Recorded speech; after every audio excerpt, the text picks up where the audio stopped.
এখনো পর্যন্ত ইস্ট বেঙ্গল, তবে গোলের দরজা খুলতে পারেনি ব্রাইসন। 7ই ডিসেম্বর 2025 সুপার কাপ ফাইনালটাতেও কিন্তু ইস্ট বেঙ্গল গোটা 90 মিনিট প্রাধান্য নিয়ে খেলে, তবে অজস্র গোলের সুযোগ নষ্ট করে, শেষে পেনাল্টি শুট আউটে হারতে হয়।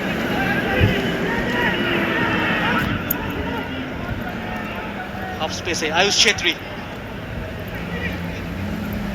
চমৎকার থ্রু, ড্রাজিচ গতি বাড়াচ্ছেন, কাটব্যাক সুযোগ, ব্রাইসন দারুণ সেভ প্রভসুখান গিলের। ফাউল করা হলো ইউসুফ এজে জারিকে। কি বলবে আক্রমণটা সম্পর্কে?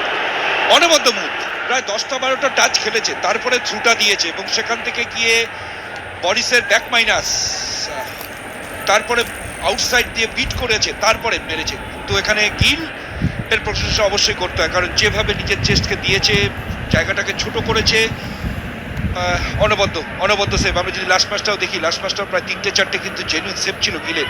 আমরা সিচুয়েশনটা দেখি, এখানে ফাউল যেটা যেখানে আজিজেরিকে পেছন থেকে টেনে ফেলেছে সন্দেশ, কিন্তু অ্যাটাকটা কিন্তু দেখার মতো ছিল, কারণ যেভাবে বল কন্ট্রোলটা রেখেছে, যেভাবে কন্টিনিউয়াসলি শাফল করেছে, যেভাবে তিনজন মিলে ডান দিকটাকে প্রপারলি ইউটিলাইজ করেছে, দেখার মতো।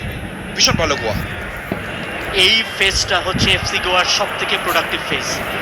2টো গোলের সেই সিজনে, গত সিজনে 11টা গোল এসেছিল ম্যাচের থার্ড কোয়ার্টারটায়। লালচুংনুঙ্গা, এডমন্ড সেট আপের চেষ্টা, মিগেল হিউম্যান ট্রাফিক, কোন রকমের পরিস্থিতি সামাল দিয়েছে এফসি গোয়া। ফের আক্রমণে ফেরত আসবে ইস্ট বেঙ্গল। জ্যাকসন ট্রান্সফিল্ড পাস, নাওরেম মহেশ, লালচুংনুঙ্গা মূলত ডান পায়ের ফুটবলার। বিপিন সিং এর 2টো ফুটি কিন্তু অত্যন্ত সচল। এই মুহূর্তে নিয়ন্ত্রণে ইস্ট বেঙ্গল এফসি। জ্যাকসনের সুইচ, লালচুংনুঙ্গা বক্সের ভেতর ভাসানো বল, কিন্তু তার কোনো সতীর্থ খেলোয়াড় ছিল না, সরাসরি চলে যায় ঋত্বিক তিওয়ারির কাছে। এটাই অ্যাটাকটা, যেখান থেকে বরিস দুরন্ত রান, ব্যাক মাইনাস এবং ব্রেসন অনবদ্য যেভাবে কাট করেছে জিকসনকে, কারণ জিকসনের উচিত হয়নি ওখানে কমিট করা, সামনে দাঁড়িয়ে যাওয়া উচিত ছিল, কারণ কোনো ডিফেন্ডার কনফার্ম না হয়ে, আমরা যদি আনোয়ার হতো তাহলে হয়তো কমিট করতো না। তো এই ধরনের কমিটের প্রবণতা, সেটাকে কমাতে হবে। এক, ভালো ফুটবল, দুটো টিমই ভীষণ ভালো ফুটবল খেলছে, অনেক এন্টারটেনিং ফুটবল চলছে, কিন্তু যেটা বড় প্রবলেম, সেই যে প্রবলেমটা নিয়ে রয়েছে সেটা হচ্ছে ভীষণ বাদিক কেন্দ্রিক ফুটবল খেলছে ইস্টবেঙ্গল। এডমন্ডকে একদম ইউটিলাইজ করছে না। যতক্ষণ না এডমন্ডকে ইউটিলাইজ করবে, ততক্ষণ কিন্তু দুটো সাইডকে যতক্ষণ না প্রপার ইউটিলাইজ করবে, গোয়ার এই ডিফেন্সকে স্ট্রেচ করাটা কিন্তু ভীষণ গুরুত্বপূর্ণ হতে চলেছে। ইস্ট বেঙ্গলের প্রাণ ভোমরা মিগেল ফিগুয়েরা দামাসেনো ফের ধরা পড়ে গেলেন। ডাবল কাভারিং এ সাহিল তাবোরা ফ্রম বিহাইন্ড, একেবারে বলে ট্যাকল। যথেষ্ট আত্মবিশ্বাস নিয়ে খেলছেন সাহিল তাবোরা।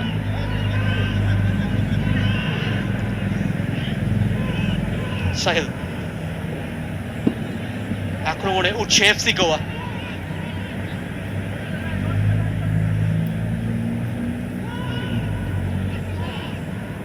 ইস্ট বেঙ্গল পেশেন্ট, তারা তাড়াহুড়ো করছে না, নিজেদের জোন ছাড়ছে না, প্রেসিং বলটার জন্য কিন্তু যেতে দেখা যাচ্ছে না। ক্লিয়ার ইনস্ট্রাকশন রয়েছে অস্কার ব্লুজনের, অহেতুক ফাঁদে পা না দেওয়া। এডমন্ড, মিগেল ফের ওই চ্যালেঞ্জটা পেরিয়ে যেতে অক্ষম। ড্রাজিচ অনবদ্য বল, ঈশান পন্ডিতা 1-এর বিরুদ্ধে 1 পরিস্থিতি, হয়তো আরো ক্যারি করতে পারতেন বলটা ইজিলি। বড় কোনো স্ট্রাইকার হলে হয়তো এই মুহূর্তে 1-0 ডাউন হতো, অনেকটা জায়গা ছিল, আরো যেতে পারতো ঈশান। গুড লাক যে বলটা ঈশান পেয়েছে, পুরোটাই পিঠ হয়ে গেছিল ডিফেন্স লাইন, তার কারণ আনোয়ারের কিছু করার ছিল না, নুঙ্গা জায়গায় ছিল না, সেই অনবদ্য গিল, সেটা কিন্তু দেখার মতো। কিন্তু যেটা বড় প্রবলেম হচ্ছে এই ইস্ট বেঙ্গল টিমটার, যে বল পাচ্ছে প্রত্যেকটা প্লেয়ার মিগুয়ালকে খুঁজছে কোথায় কিভাবে ওর পায়ে বলটা দিয়ে দেবে। তিনটে প্লেয়ারের মাঝখানে দাঁড়ানো ছিল, এডমন্ড আননেসেসারি মিগুয়ালের পায়ে বলটা দিল এবং সেখান থেকে কাউন্টার হলো, কোনো ফাউল ছিল না। বুঝতে হবে যে অবশ্যই আমার গুরুত্বপূর্ণ প্লেয়ার, অবশ্যই আমার নাম্বার 10, কিন্তু বুঝতে হবে যে কোথায় পায়ে বল দিলে ও ইউটিলাইজ করতে পারবে। এখনো পর্যন্ত মোট 60 বার বল হারিয়েছে ইস্ট বেঙ্গল প্রথম 3টে ম্যাচের নিরিখে, এবং নিজেদের অর্ধে 40 বার। এই ক্ষেত্রেও আমরা দেখলাম প্রায় বল জমা দিয়ে দিয়েছিল। এই সংখ্যাটা আরো কমানো জরুরি।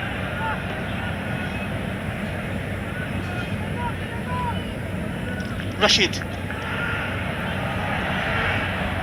ইউসুফ এজাজারি, বক্সের ভেতর কোনো সাপোর্ট নেই। এডমন্ড, দেখা যাক কি করেন Edmund. Skilful play Edmund লালউইন্ডিকা।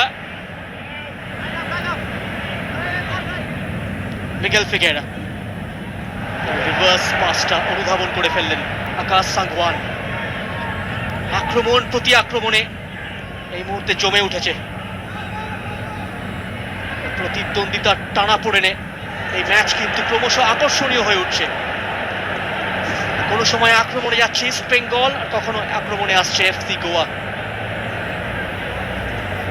Goa যখন খুব স্পিডে অ্যাটাকটা করছে, যখন কাউন্টার, যখন ট্রানজিশনে আসছে, সেই সময় ইস্টবেঙ্গল ডিফেন্স লাইনকে কিছুটা হলো ফাম্বেলিং করার মতো সিচুয়েশন তৈরি হয়েছে। এখানে ঠিক তার পরের অ্যাটাকটা যেটা থেকে গোল হতে পারত, স্পেস দিচ্ছে ড্রেজিচকে যদি বল ধরে ঘুরে স্পেস দেয় পাস করার জন্য, তাহলে কিন্তু প্রবলেম বাড়বে কনস্ট্যান্টলি। সে তো যত ছোট করে নিয়ে আসবে, মিডফিল্ড এবং ডিফেন্স লাইনের ভেতরে যত কম স্পেস থাকবে, অপোনেন্ট টিম কিন্তু তত কম স্পেস পাবে। Udanta set up, Boris Singh cross বারে লেগে প্রতিহত। ভাগ্য সুপ্রসন্ন ইস্ট বেঙ্গলের। মোহাম্মদ রাকিবকে ফাউল করে বসলেন ব্রাইসন। কিছুটা হাফ ছেড়ে বাঁচলো ইস্ট বেঙ্গল এই জায়গায়। ড্রাজিচ 3টে ক্ষেত্রে ইতিমধ্যেই ঠিকানা লেখা পাস বাড়িয়েছেন, তবে এই ক্ষেত্রে সেট আপটা ছিল উদান্তা সিং এর। বরিসের পাওয়ারফুল রাইট ফুটার ক্রস বারে লেগে প্রতিহত। অপশন নেই, প্রায় 6-7টা প্লেয়ারকে ডিফেন্সে নামাচ্ছে ট্রানজিশনে। আমরা যদি সিচুয়েশনটা দেখি, যে যেখান থেকে রশিদ চুনুঙ্গা, যেখান থেকে উদান্তা হেড করে ফেলেছে, এবং তারপরে যেভাবে বরিস গেছে, বিপিন কিন্তু যেতে পারিনি। গুড লাক, প্রপার ইনস্টেপটা লেগেছে, কন্ট্যাক্টটা পারফেক্ট হয়েছে। গুড লাক যে একদম পোস্টের একটা অ্যাঙ্গেলে লেগেছে। কিন্তু যেটা দেখার, ইস্টবেঙ্গল যখন অ্যাটাক করছে সেখানে কিন্তু কখন নিউমেরিক্যালি বাড়াতে পারছে না, কারণ 2-3 বাট ফুল টিমটা নেমে গেছে। কিন্তু সেখানে গোয়া যখন অ্যাটাক করছে সেই সময় প্রায় 5 জন, গোয়া যখন ডিফেন্স করছে প্রায় 7 জন। বারবারই নিউমেরিক্যালি কিন্তু বেড়ে যাচ্ছে গোয়ার প্লেয়ারদের নিউমেরিক্যালি সংখ্যা, তো সেটা কিন্তু দেখার। অনেকটা তলা থেকে ইউসুফ এজাজারি, যেটা বলছিল ইস্ট বেঙ্গল অ্যাটাকাররা আইসোলেটেড হয়ে পড়ছে, সাপোর্ট প্লে বাড়ানো জরুরি। বিপিন নিজেদের হাফে ম্যান বাড়িয়ে ফেলছে এফসি গোয়া। দুর্বল শট, রশিদ ফাম্বল করে ফেলেছিলেন ঋত্বিক তিওয়ারি। ফাম্বেল নয়, কিছুটা বানানা কিক ছিল, কারণ আমরা যদি দেখি বল পরে ডিপ করেছে, তার জন্য কিন্তু প্রবলেম হয়েছে। কারণ বলটা কিন্তু আমরা যদি সিচুয়েশনটা দেখি, বল পরে যেভাবে ডিপ করেছে, যে কোনো গোলকিপারের জন্য অবশ্যই হাতের তালুটাকে ইউজ করেছে। যদি হাতটাকে মুঠো করে যদি করতো, ফিস্ট করতে করার চেষ্টা করতো, তাহলে বলটা দিত। কিন্তু তারপরে বলবো কৃতিত্বটা রশিদের, দেখার এখান থেকে বাউন্স ব্যাক করতে পারে কিনা ইস্টবেঙ্গল। দুদলই একটি করে শট ক্রসবারে মেরেছে ইতিমধ্যেই। ইস্ট বেঙ্গলের প্রথম কর্নার, মিগেল ফিগেরা নিয়ে পোস্ট ডেলিভারি, জ্যাকসন এখন on, Edmund on the turn, cross Lalchungnunga, লম্বা ক্লিয়ারেন্স মোহাম্মদ রাকিব। গোটা এফসি গোয়া দলটাই কিন্তু নিজেদের হাফে।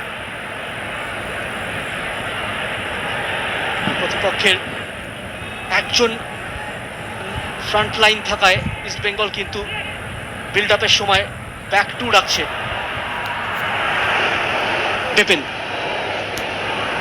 বিপিন বনাম বরিস সিং, ডাবল আপের চেষ্টায় উদান্তা, লাইন বরাবর লম্বা ব্যাক পাস।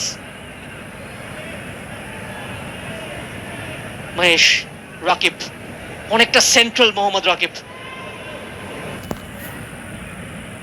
একটা এক্সট্রা বডি অ্যাড করার চেষ্টা। Yousef Ezzejjari, short turn, Paul মোরেনোর ফাউল। ভালো জায়গায় ফ্রি কিক ইস্ট বেঙ্গল এফসির। Good football, Paul Moreno. অবশ্যই ফাউল, এ বিষয়ে কোনো সন্দেহ নেই, কিন্তু গুড ফুটবল।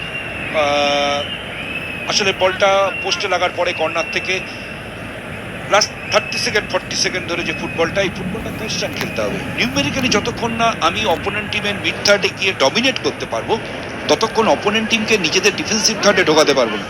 যদি না পারি তাহলে কিন্তু আমার কাছে অ্যাটাকটা বেশি আসবে। সেহেতু নিজের ডিফেন্সকে যদি অক্ষত রাখতে হয়, তাহলে অপোনেন্ট টিমের উপরে প্রেশারটা আমাকে বেশি করতে হবে এবং সেখানে ম্যান বাড়াতে হবে। নাওরে মহেশ সিং এসে যাওয়ায় ফ্রন্ট লাইনে অনেক বেশি বল সাপ্লাই হচ্ছে। মিগুয়েলের থেকে কিছুটা দায়িত্ব ভাগ করে নিচ্ছে মহেশ। তবে এই জায়গায় ফ্রি কিক। মিগেল ফিগেরা কি করবেন? তবে রশিদ শটটি নিলেন, রেকোশে, ফের রশিদ, ডিফ্লেকশন, এডমন্ড, সন্দেশ জিঙ্গানের হেডার, দূরত্ব নেই। পল মোরেনো বক্সের বাইরে থেকে প্রয়াস, লাল চুংনুঙ্গার, কাজের কাজ কিছু হলো না। গোল কিক। গুড প্রেশারটা কন্টিনিউ করো, কারণ অপোনেন্ট টিমকে যদি আমাকে যদি কনস্ট্যান্টলি প্রেশারে রাখতে হয়, তাহলে আমার যে আক্রমণাত্মক মানসিকতা সেটাকে কন্টিনিউ বজায় রাখতে হবে। কন্টিনিউ আমাকে প্রেশার করতে হবে, সেটা ফিজিক্যাল হতে পারে, সেটা উইথ দ্য বল হতে পারে, সেটা স্পেস জেনারেটর ক্ষেত্রে হতে পারে। প্রত্যেকটা জায়গায় আমার প্রেশারটাকে কন্টিনিউ রাখতে হবে। সংযুক্তি সময় 3 মিনিট, তার মধ্যে 1 মিনিট প্রায় অতিক্রান্ত। হাড্ডাহাড্ডি ফুটবলের সাক্ষী থাকছে যুব ভারতী ক্রীড়াঙ্গনে উপস্থিত সমর্থকরা। রশিদ, লক্ষ্য ছিল Miguel, diagonal covering, Sandesh Jhingan, space open up হতে পারে। মিগেল ফিগেরা প্লেস করতে চেয়েছিলেন বাঁ পায়ে, প্রয়োগ দিতে সফল হলেন না। বিপিনকে দেওয়া উচিত ছিল, বিপিনকে ইউটিলাইজ করা উচিত ছিল, কারণ যেখানে অ্যাসেসারি পড়ে গেছে, যখন মিগুয়াল বলটা পেয়েছে তখন অলরেডি 4 জনের মাঝখানে। আমরা যদি সিচুয়েশনটা দেখি, ভীষণ ভালো বল দিচ্ছে রশিদ, এবং ঠিক এই সিচুয়েশনে যদি বিপিনকে বলকে রিলিজ, মহেশ ছিল, বিপিন ছিল উইং থেকে ভেতরে কাট করছিল, যদি আউটসাইডটাকে ইউটিলাইজ করতো তাহলে কিন্তু মেবি আরেকটু প্রবলেমে পড়তো গোয়া। দেহের ভারসাম্য হারিয়ে ফেলেন ইউসুফ হেজারি। মিগেলের সামনে সুপার কাপ ফাইনালেও কিন্তু একটা দারুণ সুযোগ এসে গিয়েছিল ম্যাচের শুরুতেই, সেই জায়গাতেও তিনি চান্সটাকে কনভার্ট করতে পারেননি। এই ধরনের ম্যাচে হাফ চান্স গোলে রূপান্তরিত করা অত্যন্ত জরুরি। সংযুক্তি সময়ের আর মাত্র 1 মিনিট বাকি। উপভোগ্য ফুটবল হয়েছে প্রথমার্ধে। ইস্ট বেঙ্গল এবং এফসি গোয়ার 11th অ্যাপিয়ারেন্স ইন্ডিয়ান সুপার লিগে, সল্ট লেক স্টেডিয়ামে 4র্থ সাক্ষাৎ। দেখা যাক ইস্ট বেঙ্গল পালের হাওয়া উল্টো দিকে বয়ে দিতে পারে কিনা, প্রথম জয়টা রেজিস্টার করতে পারে কিনা গোয়ার বিরুদ্ধে বিবেকানন্দ যুব ভারতী ক্রীড়াঙ্গনে।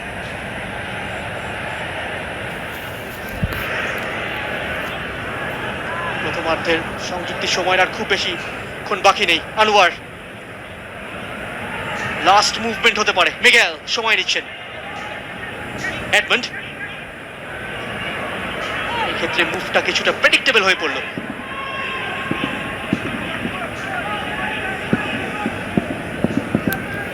অনেকটা অ্যাডভান্স এরিয়াতে ইন্টারসেপশন মোহাম্মদ রাকিবের এবং রেফারি লক্ষ্যের বাসী।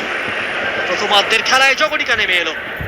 প্রথমার্ধের শেষে score line east Bengal FC 0, FC Goa 0। দুদলই একটি করে শট ক্রস বারে মেরেছে। বরিস সিং এগিয়ে দিতে পারতেন এফসি গোয়াকে, আর ইস্ট বেঙ্গলের রশিদের শট পোস্টে লেগে প্রসিদ্ধত হয়। Half time score line east Bengal 0, FC Goa 0।